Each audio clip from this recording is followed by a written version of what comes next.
Good morning and thanks for waking up with me today. These are your morning headlines for October 28th, 2024 here on BYU-Idaho Radio. Thanks for tuning in. I'm Austin Pace. This is not your average opera. Deep Love, a ghostly rock opera, is performing in Idaho Falls. Natalia Hepworth has the story.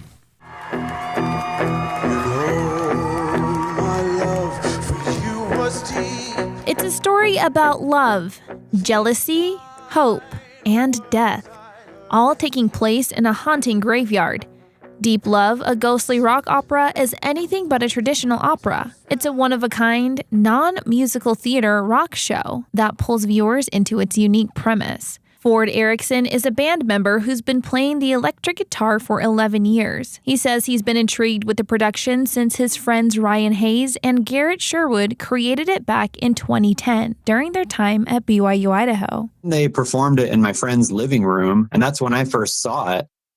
And I was blown away, even just as like an ultra stripped down thing. There wasn't really anything going on. It was just 4 people singing, 2 acoustic guitars, maybe like 8 songs. And I was like, this is amazing. Like, the songs are beautiful. The story focuses on 4 main characters: a young widow named Constance, her late husband referred to as Old Bones, Friedrich, Constance's new love interest, and Florence, Friedrich's ex. The story of the love rectangle is told through all forms of rock, including modern, blues, and other traditional sounds of the rock genre. There's something about this show that really, I don't know what the right word is, entrances people. Along with the 4 main characters who also double as vocalists, Erickson says the band consists of 7 people playing guitar, bass, saxophone, and keys. We've had so many incredible performers from all kinds of different backgrounds for like over 10 years. And this year's no exception. The band has toured throughout the United States, especially during the Halloween and Valentine's Day season. The production was featured at the New York Musical Theater Festival in 2015, and in 2016, they were invited to the Johnny Mercer Writers Colony at the Goodspeed Theater in Connecticut. You don't need to give your quiet little polite applause after each song. We want people to be loud and raucous. The band performs Friday at the Colonial Theater in Idaho Falls at 8 p.m., with another performance October 30th at Mid-Valley Performing Arts Center in Taylorsville, Utah. As a reminder, if you're attending the show, dress in your best funeral attire. For BYU-Idaho Radio, I'm Natalia Hepworth.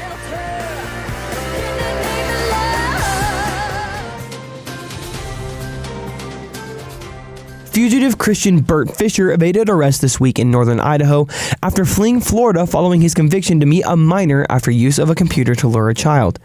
The man has attempted to befriend multiple Idaho families and was seen carving pumpkins with an unknown family at his last known location off Kelso Road in Athol, Idaho. Fischer is a white male standing at 5'10" and weighing 200 pounds. He has blonde hair and blue eyes. Fischer is also known to dress as a woman. On the day of Fischer's trial in Hernando County, Florida, he failed to appear in court and immediately fled the state the same day. Investigators learned he fled to California, Oregon, and most recently, Northern Idaho. In North Idaho, the U.S. Marshals Service Greater Idaho Fugitive Task Force learned Fischer has reached out to befriend multiple families in the area. Earlier this week, prior to the attempted arrest, he was spotted carving pumpkins with an unknown family. Investigators have not yet been able to identify the family and urged the family or anyone else who has had interactions with Fischer to contact the U.S. Marshals Service Office. All tips or information regarding the investigation will remain anonymous. Anyone with information on Fischer's whereabouts is urged to contact the local U.S. Marshals Service Office at 208-518-4024, the U.S. Marshals Service Communications Center at 1-800-336-0102, or the U.S. Marshals Service tips at usmarshals.gov/tips. The Hernando County Crime Stoppers in Florida is offering a $5,000 reward for information directly leading to the arrest of Christian Bert Fischer. Crime Stoppers must be contacted first in order to be eligible for the cash reward. The Nez Perce-Clearwater National Forest is accepting applications for a variety of temporary seasonal wildland firefighting positions across the forest for 2025.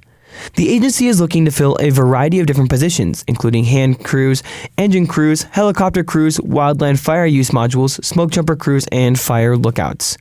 The application portal closes November 6th. To apply, go to usajobs.gov and search the announcement number of the position you're interested in. For questions about positions, contact the Nez Perce-Clearwater National Forest Fire Information Line at 208-935-6134.